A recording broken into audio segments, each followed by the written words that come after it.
Good morning mga kakabsat. So, umaga na naman, panibagong hamon sa buhay. And then, panibagong trabaho sa bahay. Nakita ko yung ano diyan, yung alugbate. So, sabi ko parang ang sarap mo lutuin ngayon. So, sige, kukunin natin yung mga dahon-dahon niya ngayon. Okay. Magugulay ako ngayon for today.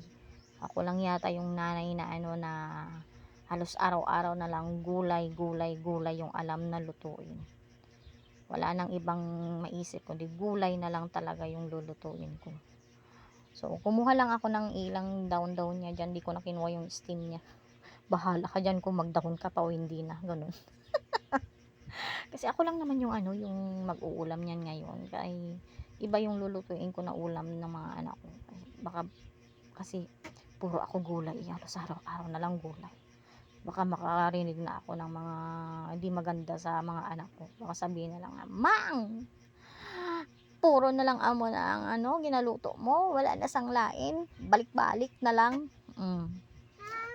Baka makarinig ako dyan ng mga hindi maganda. Balik na tayo, uy. Kumuha na din ako dyan ng talbos ng kamote. Kasi, ang tataba ng talbos ng kamote ngayon. Kasi halos araw-araw umuulan Kaya yan, parang dumami yung talbos ng kamote. Ang lapad yung area dito ng ano, yung bakanting area dito sa bahay, halos masak na lahat ng talbos ng kamote namin.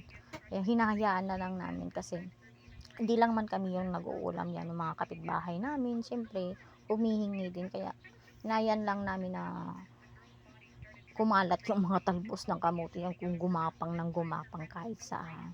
And ito, nakakita din ako ng malunggay na preskong presko rin yung malunggay, parang ang sarap niya. So kumuha din ako ng ilang piraso dyan para may partner yung alugbate at saka talbos ng kamote ko. So mga apat lang yata yan ng mga sanga-sanga yung kinuha ko kasi sa isang sanga madami ka ng dahon yan na makukuha kaya medyo konti-konti lang yung kinuha ko dyan.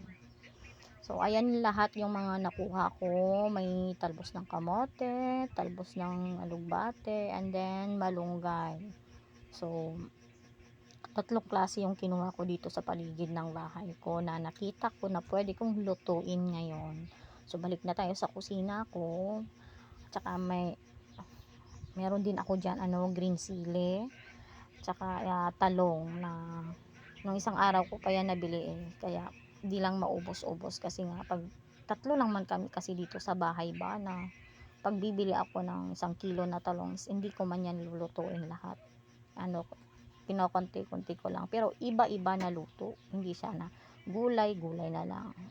Minsan yung iba linalagay ko rin sa itlog, minsan na lang yung lagyan ko din ng bagoong ganun, iniba-iba ko para naman hindi magsawa yung mga anak ko kasi pag puro kasi na ganun yung luto mo araw-araw magsasawa yan sila kaya dapat ikaw na madiskarteng nanay alam mo yung pwedeng gawin sa mga gulay-gulay na nakukuha mo o nabibili mo kasi di sa lahat ng araw is mayroon ka diba, dapat alam mo rin gawin, alam mo rin isipin kung gusto ba nila ito o hindi. Kaya, pero pasalamat na lang talaga ako sa mga anak ko na hindi yan sila mareklamo na mga bata.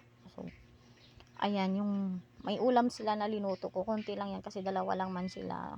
Iniba ko talaga yung ulam nila.